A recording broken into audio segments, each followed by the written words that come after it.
Melike, sen nasıl bakıyorsun? Yani özellikle Türkiye özgünlüğe indirgersek son örneğin Süveyde'de bu Dürzeynek yapılan soykırımda Türk medyası bir takım katilleri ekrana çıkarttı ve bunları çok böyle önemli, yani sanki orayı kurtarmaya giden kahramanlar gibi gösterdi. İşte IŞİD'çileri ekrana çıkarttı CNN Türk. Bu barış gazeteciliğiyle bu yapılan gazeteciler arasında fark nedir sence? Şimdi şöyle yaklaşıyorum ben. Bu gazetecilerin sicillerine bakmak gerekiyor öncelikle. Biz kadın gazeteciliği yapan bir kurumuz, Jinevs olarak. Ve gazetecilik içerisinde bir çeşit aktivizm yapıyoruz. Kadın gazetecilik aktivizmi yapıyoruz ve bu gazetecilere baktığımızda, yani bu katilleri öven gazetecilerin sicilleri baktığımızda, örneğin NTV ya da diğer kanalların yaptığı haberlerde kadın haberlerinin de benzer şekilde failleri övdüğünü görebiliyoruz. E, Aslında daha önceki konuğunuzun söylediği önemli bir şey vardı. E, Hayallerle gerçeklerin sallanamayacağı, yani hayallerle yola çıkanın gerçeklerin duvarına toslayacağı şeklinde, ama şöyle bir şey var. Öncelikle iktidarların bu manipülasyonu nasıl kullandığına bakmak gerekiyor. Çünkü iktidarlar aslında manipülasyonlarla var olurlar. Kendilerini meşrulaştırmak, ideolojik rızayı tekrar üretmek için toplumsal rızayı da üretmek zorundadırlar. Ve Türkiye'de bütün devletler gibi bunu tekçilik, ırkçılık, cinsiyetçilik üzerinden gerçekleştiriyor ve bu nedenle de manipülasyona ihtiyacı var. Aynı şekilde az önce verdiğiniz örnekte kendi Orta Doğu'daki, Suriye'deki politikalarının meşrulaştırabilmek için benzer bir yola gidiyor ve basında bunun araçlarından birisi olarak karşımıza çıkıyor. Dediğim gibi bahsettiğimiz bu Süveyda'da kadın katillerinin, kadınları kaçırıp tecavüze maruz bırakan, satan, katleden, hatta kimisinin daha önceden Türkiye'de de hesapları olan kişiler de ortaya çıktı. Özellikle İzmir'de birisinin çıkmıştı. Arap Alevisi kadınları kaçırıp Türkiye'de satan kişilerin hesaplarının Türkiye ile bağlantılı olduğu da ortaya çıkmıştı. Bunların hiçbiri ana akım medyada yer almadı, ama bu sakallı olması sorun değil, ama bu kişilerin kadın katili olan, kadınlara tecavüz eden bu kişilerin Türkiye'de meşrulaştırılması, adeta yaptıkları suça bahaneler üreten, bunu da işte farklı katliamlarla örtmeye çalışan bir takım haberler karşımıza çıktı. Bu sadece basında, dijital medyada değil, ya da televizyonlarda değil, sosyal medyada da benzer şekilde işledi. Aslında bunların tek merkezli yönetildiğini söylemek daha doğru olur. Nasıl? Yani devlet bir aygıt olarak, bir manipülasyon aygıtı olarak çalışırken hem görsel medyada, hem dijital medyada, hem de sosyal medyada troller vasıtasıyla kendi ideolojisini yaymaya çalışıyor. Erkek egemen bir ideoloji tabii ki. Belki bu devletin varoluşuyla da ilgili bir şey bu. Evet. Devletler manipülasyon aygıtlarıdırlar. Peki bir şey Yani soracaktım. Türkiye'de bundan farklı değil. Bir şey soracaktım. Yani bir haberi erkek ve kadının yazması veya sunması bir farklılık yaratıyor mu gerçekten? Yani yaratıyor tabii ki. Yani bir kadının bakış açısıyla, çünkü empati kurabiliyor kadınlar. Bir kadının maruz kaldığı şeyi kadınlar çok daha iyi anlayabilir ve onun nelere maruz kalabileceğini, nelerle karşılaşabileceğini e, kestirebilir ve o perspektifle yansıtabilir. Az önce Hilal arkadaşımızın da söylediği gibi mağdurdan yana olabilmek, onunla empati, mağdur demek doğru değil gerçi, ama suça maruz kalan kişiyi anlayabilmek, onunla empati kurabilmekle ilgilidir. Ne kadar halkın yanında olduğunuzla ilgilidir. Yani gazetecinin halkın yanında olması gerekir. Çünkü zaten varoluş gerekçesi budur. Ama sizin bahsettiğiniz bu basın kuruluşlarının böyle bir şeyi yok. Böyle bir gayesi yok. Çünkü onlar devletin aygıtları şeklinde gelişiyorlar ve aslında formasyonları da böyle. Hani şunu söylemek doğru değil. Hani bütün kadın gazeteciler kadından yana haber yapar diye bir şey söylemek de doğru değil. Ama gerçekten vicdanlı ve kadın yoldaşlığını güden, kadın yoldaşlığını hisseden kadınlar zaten bu gazeteciler zaten o yönde haberlerini kadından yana yapıyorlar. Evet. Kadınların maruz kaldığı şeyleri anlayabiliyorlar. Fakat hani öyle olmayan kadınlar da var tabii ki. Yani bunlardan birisi Hande idi değil mi adı? İlk ses şey Evet, çok önemli değil çünkü. CNN'in meşhur Bu savaş gazetesi. 15 Temmuz gecesinin karanlıklar prensesi mi diyorlardı onun için. Yani onun tabii kadın olması bir şey değiştirmiyor. Şimdi tabii Hilal Seven... Yani Evet. sadece kadın olmak, biyolojik olarak kadın olmak değil. Yani bu açıdan da bu ayrımları da gözetebilmek gerekiyor. Erkekleşmemiş bir kadın olmak da gerekiyor aynı zamanda. Yani daha doğrusu erkeğin çizdiği sistemin ürettiği bu dünyanın etkisinde kalmamış, erkekleşmemiş, erkek dünyasına adapte olmamış kadının da yazdığı haberler daha kadın merkezli, daha hak odaklı haberler olacaktır tabii ki. Melike, az önce sen tabii değindin bir parça, yani örnek de verdin. Ama Türkiye'de tabii cinsiyetçilikle, yani hatta buna başka bir takım terimler de ekleyebiliriz. Irkçılık iç içe geçmiş durumda. Yani örneğin Kürt, Ermeni düşmanlığıyla kadın düşmanlığı aynı iç içe geçmiş durumda. Yani ırkçı olan aynı zamanda cinsiyetçi olan aynı zamanda ırkçı bir pozisyonda ve bunlar çok itibar görüyor. İsim saymak zorunda değilim. Ama Türk medyasında çok itibar görüyor. Yani hatta dijital medyada çok itibar görüyor. Mesela Eren Keskin'i açıkça tehdit eden bir sözüm ona bir gazeteci, işte Türkiye'de en çok izlenen gazeteci konumunda YouTube kanalı veya buna benzer. Bunu nasıl yorumlamak gerekiyor? Yani toplum neden bunları izliyor diye düşünüyorum yani.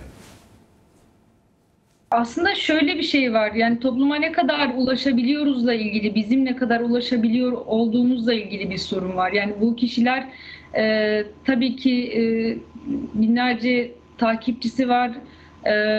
Bunlar destekleniyor, PR şirketleriyle çalışıyorlar ve özel bir şekilde çabaları da var tabii ki. Hem devlet destekli olarak hem de bizim kanallarımızın engellenmesiyle de alakalı. Hani hem sosyal medyada var olmaya çalışan muhalif kanallar, muhalif kişiler, muhalif gazeteciler, yazarlar gerekse işte bizim Kürt özgür basını, sadece Kürt özgür basını değil tabii ki Türkiye Sol Hareketlerinin tandansında olan basın da aynı şekilde buna maruz kalıyorlar.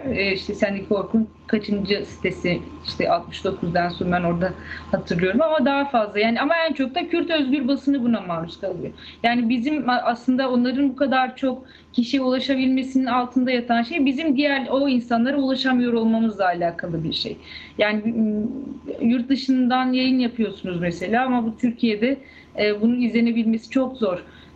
Yani VPN'le gidilmesi gerekiyor veyahut da farklı bir şekilde ayarlar yapılması gerekiyor. Bizim sürekli sitemiz kapatılıyor, ya haber bazında siliniyor ya işte site kapatılıyor, ya en son işte JİNHA kuruldu, kapatılmak zorunda kaldı. Ardından Şujin kuruldu. Sonra bu da KYK ile kapatıldı. Sonra JİNEFS olarak. En son bizim yüz binlerce takipçimizin olduğu sitemiz kapatıldı. Yani tabii ki uluslararası şirketleri de bu yönde etkiliyor Türkiye Cumhuriyeti. Ya bu şirketler Türkiye'de var olabilmek için Türkiye'nin koşullarına uymak zorunda kalabiliyorlar veyahut da farklı çıkarları da kesişebiliyor.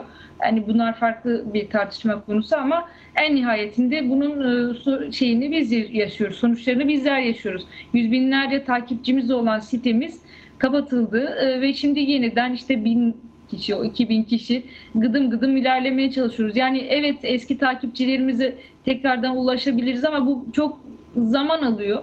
Dolayısıyla da yani bu hani faşist diyeceğim, yani gerçekten bunların tabirleri bu.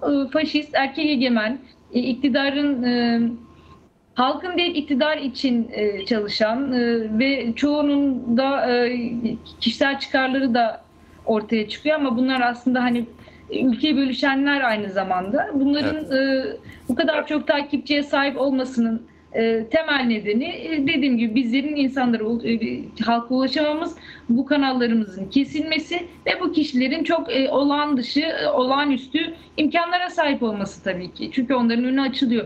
Çünkü popülizm ya televizyonlarda, ya bu sadece bugünün de meselesi değil. Yani televizyon ilk kurulduğundan beri iktidarların elinde olan bir şey. Yani bunun tarihsel kökenleri de var. Ta 1900 yani 21'lere kadar uzatabiliriz. Hani takrir kanunlarıyla çıkarılan yasalarla muhalif gazeteler ta o zamandan kapatıldı. Bugün her şeye rağmen muhalif gazeteler var olmaya devam etti. Bugün de biz aynı şekilde aynı gelenekten gelerek, yani muhalifler olarak, halktan yana haber yapanlar olarak var olmaya çalışıyoruz. Evet. Şimdi tabii biz Melike Aydın, şimdi bir sorun var. Yani sorun az önce açtın aslında, savaş ve iktidarlar açısından rıza üretmek dedin. Yani yalana ve manipülasyona ihtiyaç duyuyorlar, çarpıtma ihtiyaç duyuyorlar. Şimdi 2 gün önce işte CNN Türk Haber, Türk gibi televizyon kanalları bir haber yaptılar. Tabii yalan bir haber yaptılar. Aslında yalan haber olmaz da ona tırnak içinde yalan haber diyelim. Dediler ki işte Kase'de Suriye Demokratik Güç'te Genel Komutanı Mazlum Abdi'ye bir suikast yapılmış diye. Bu yalanlandı. Bunun yalan olduğu belliydi. Ama dönüp, yani bu savaş ve iktidar yalana ve çarpıtma ihtiyaçları, bu dönüp bu haber yalanladıktan sonra da, o gerçek ortaya çıktıktan sonra da bir tekzibe ihtiyaç duymuyor. Peki toplum sormuyor mu? Yani toplumun burada bir sorgulaması gerekmiyor mu? Siz neden böyle yalan ve çarpıtma üzerinden bir rıza üretiyorsunuz? Burada sadece iktidarı mı suçlamamız gerekir? Toplumun burada bir sorumluluğu yok mu? Yani okuyucunun, izleyicinin haber takip etme, yani sen bunu söylemiştin ama bu yalan çıktı. Yani toplum birçok şeye alıştırılmış durumda aslında. Ne iktidara ne iktidarın gazetelerine de inandığını düşünmüyorum ben. Ve oraya da baz almıyor tabii ki. Yani özellikle Kürt halkının NTV ya da CNN ya da diğer kanalları haber kanalı olarak izlediğini düşünmüyorum açıkçası. Halkın izlediği, yani özellikle Kürt halkının referans aldığı haber kanalları Kürt basını, Kürt özgür basını, bizleri izliyorlar. Hatta bizim sahada yer alan kişiler olarak, muhabirler olarak halkla olan bağımız da çok sıkı açıkçası. Yani bir haberi gördüklerinde bizi muhabirleri olarak bizi arayıp bu gerçek mi, bu doğru mu şeklinde teyit etme ihtiyacı bile duyduklarını biliyorum. Yani çok kez yaşadık böyle şeyleri. Fakat Türkiye'deki toplum Kürtlerden oluşmuyor tabii ki. Toplumun geri kalanına bakmak gerekiyor. Maalesef bir kesim bu haberlerden, bu şeylerden etkileniyor. Bunun önüne geçilebilir mi?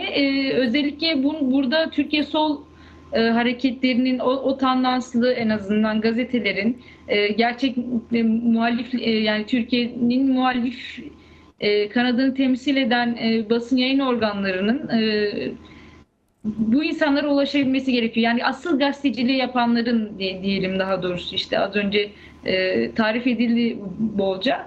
Bu gazeteciliği yapanların daha fazla ulaşabilmesi için gerçek bir çaba sarf etmesi gerekiyor. Yani biz Kürt özgür basını olarak halkla kurduğumuz teması buradaki arkadaşlar maalesef yeterince kurduğunu düşünmüyorum ben. Yani bahsettiği evet, kategorilere, kriterlere uyan çok ciddi anlamda basın kuruluşları var.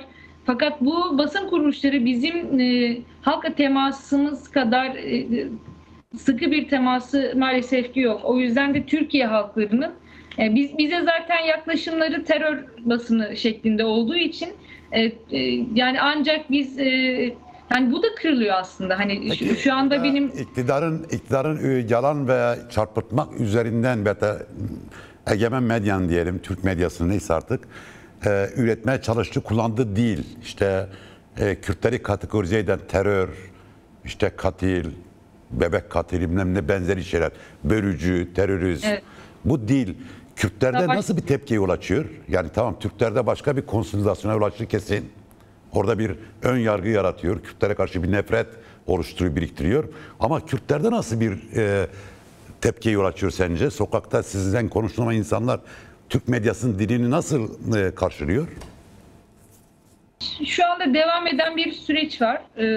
Barıştan bahsediliyor. Yani bu dil devam ettiği sürece Kürt halkının bu sürece olan inancı, güvenci zaten oluşmayacak. Yani bu dille bağlantılı bir şey bu. Öncelikle bunu söylemek gerekiyor.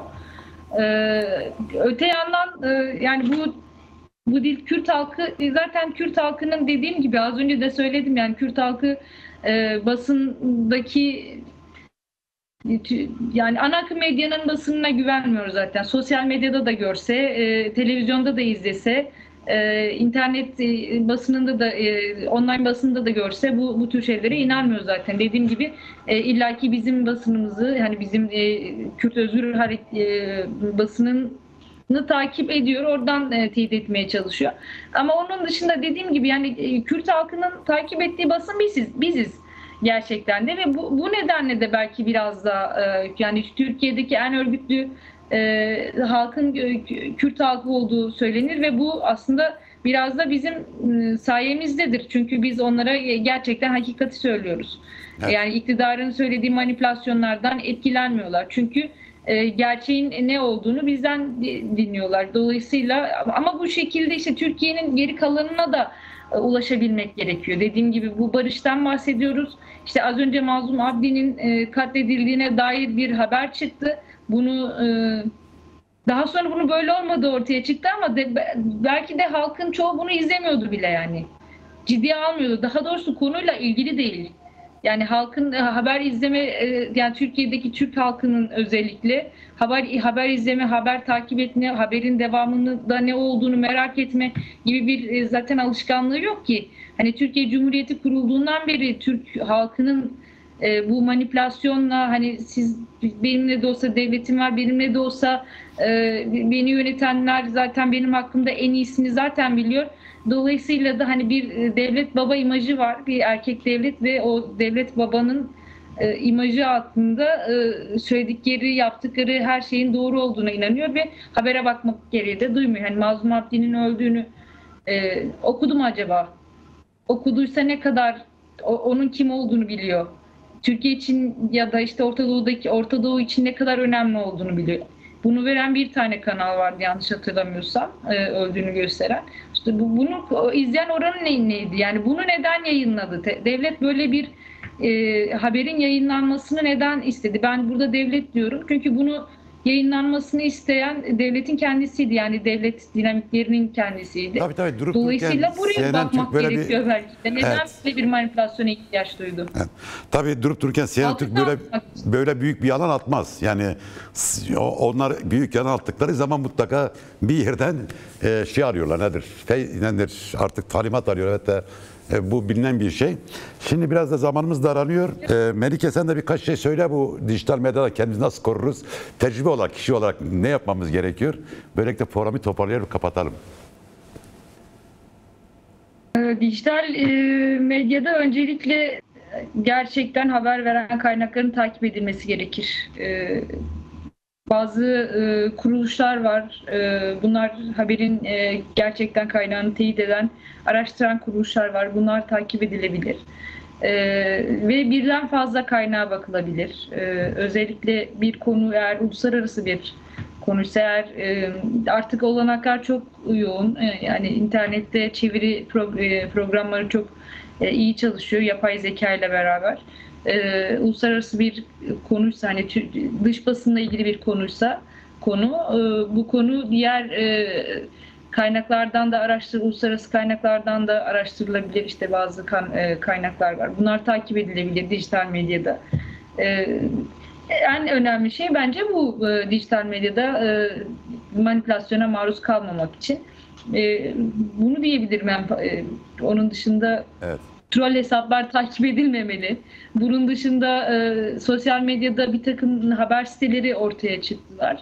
Bunlar basından doğru haberleri alıp kısa haberler geçiyorlar. Belki işte ilginç isimleri de var bunların. Doğru haber yok, işte paylaşım haber ve benzeri böyle ilginç isimler kullanıyorlar. Hem emek hırsızlığı yapıyor bu siteler. Çünkü bunlar reklamlarla çalışıyorlar. Aynı zamanda doğru bilginin arasına manipülatif bilgiler de sıkıştırıyorlar.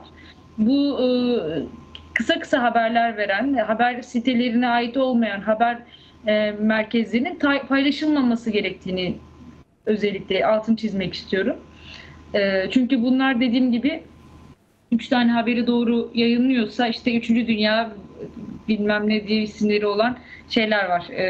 Haber sitesi olduğu taklidi yapan ama aslında hiç de öyle olmayan. Dediğim gibi 3 haberi doğru veriyorsa 4. haberin arasında bir yalanı sıkıştırıveriyor. Dolayısıyla da aslında bu şekilde manipülasyonu da sağlamış oluyor. Hani doğru, iyi bir haber kaynağıymış gibi. Yani dediğim gibi haber şeylerinin, haber ajanslarının kendi sitelerini takip etmek daha doğru bir yaklaşım olur bu açıdan. Evet. Çok teşekkürler Melike Aydın, Hilal Seven. Çok sağ olun, var olun, programa katıldınız.